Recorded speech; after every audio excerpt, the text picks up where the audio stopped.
அஸ்ஸலாமு அலைக்கும். எல்லோரும் நல்லா இருக்கிறீங்களா? இன்றைக்கி முருங்கைக்காய் போட்டு சாம்பார் செய்கிறது எப்படின்னு வீடியோவில் பார்ப்போமா? வாங்க.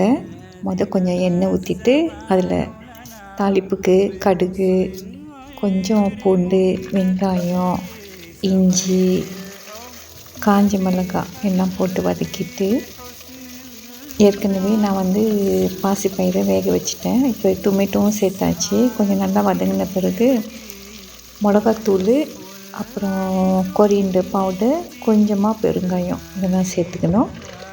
வேக வச்சுருந்த அந்த பாசிப்பயிரையும் சேர்த்துட்டு உப்பு சேர்த்துக்கோங்க. கடைசியாக முருங்கைக்காயை போட்டுட்டு கொத்தமல்லியை தூவி கொஞ்சமாக புளியும் சேர்த்துக்கணும். இறக்கிற வேண்டியதான். சுவையான சாம்பார் ரெடி. இதோடு வச்சு சாப்பிட்றதுக்கு முட்டை சம்பல் பண்ணிவிட்டு அதுக்குள்ளார தண்ணி தாங்க வந்தனால ஜூஸ் போட்டாச்சு. மீண்டும் சந்திப்போம்.